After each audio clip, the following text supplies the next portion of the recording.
ayadoo koonfur Afrika ay dadka dugaamada iska leh ama ajaanibta ama dadka kale oo Afrikaanka waqti u qabatay oo waqtigaas ay ku sheegtay inay isku soo register gareeyaan waliba qayb ka mid ah dowladaha hoose dalka gobolada qaar ay ku amaaneen sida ajaanibtu isku soo diiwaan galiyeen iyo waliba inay processka aad u socdo inkastoo wax walba aysan qasabeynin laatii hore lagu fuliyay sida la sheegay ay haddana waxa soo baxay dad waxay yihiin aan la aqoon inay officers dowladda ka socda yihiin shakhsiyaad iska caadi inay waa iska muuqata oo dadka ku qasbaa dukaamada xira iyo waqtiga waa la dhaaf iyo kuwa kale dukaankan wasaqaysan dhaha iyo kuwa xitaa dukaankan qurux badan waa nadiif waa amarkeen u qaata dhaha walax oo hataa dadka video ay ka duubaan macnaha horta dadka video-ga hadii ka duubaan waa la iska dhigi karaa video ma duubi kartaa la dhigi karaa oo sharciga dalka jiray laakiin dad u hoggaansan oo siiba Ethiopian soo ag istaagaba oo video-ga ka duuba bal ninkan soo u galaa fiiri soo video-ga ka duuba dukaan ilaa dukaankiisa uu xiro gaarsiina nala daawada bal video-ga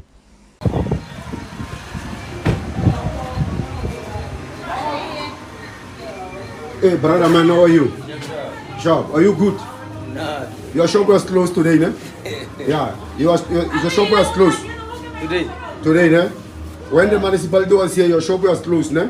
Yeah, they didn't come here. They didn't come here. Yeah. So okay, listen, we must call them now. You must come. Why your shop you don't ever stock now?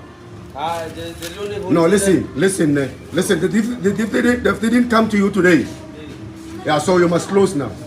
If you don't want a problem, close your shop now. All right. Close your shop until municipality come to you and confirm the stock is right. You can sell to our community. All right. Okay? Because you think you are clever. When you hear the municipality come here, you close your shop. Now you want to open your shop, come and sell. Why you were closing the shop during the day?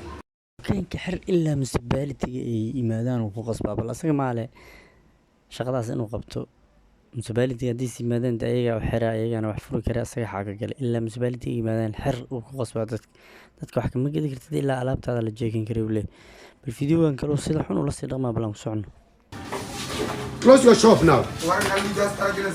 Close your shop until you wait for municipality and the police and they will come and check your stock. All right. No. For now, close my friend. Close this shop now. Are you going? Swalla papa. Swalla shop where no swalla. Cartel la lu. Wale se torne, wale taba ma polisi at.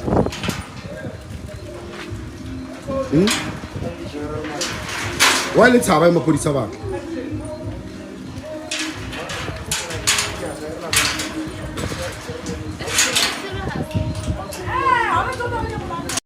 kan kale asna suunika Ethiopian kula dhaqma balan fiirna sida nin abaal maristii raba camal uu soo istaajiyo dadka soo Afrikaanka u sharaxa waxa uu yahay waxa uu qabto horta marka Ethiopianka ayaa laga rabaa inay aqal liimadaan Soomaalida inta badan kuma badna waxa video-ga ay ka duubaan Ethiopianku waa iska soo taageen ama hal caay ama hal amaanay ninkan balan aragna sida nin abaal marin siina camal oo achievement gaar camal oo soo la dhaqma bal ark of South African tuck shops and street vendors.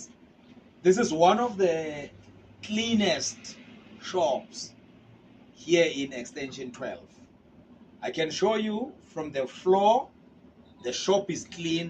This is the third visit.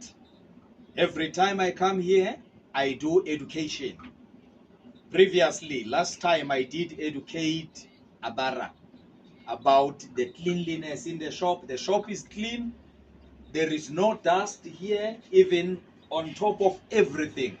Not even one expired item. We are so excited of the efforts and the means that we are doing. We are tired of complaining. It is time for us to compliment. Abara, Galadom. Ethiopian sida nin labaal mari camal oo faraxsan yahay basalan sharafad camalna la siinaa camal thank you to Abara leeyahay marka waxa horta kuwaas waxa qalad ah inaad dukaankaada ka furto in video ka duubaan aad isla gaartiin waxa ka horeysa inaad horta dukaankaada ka furto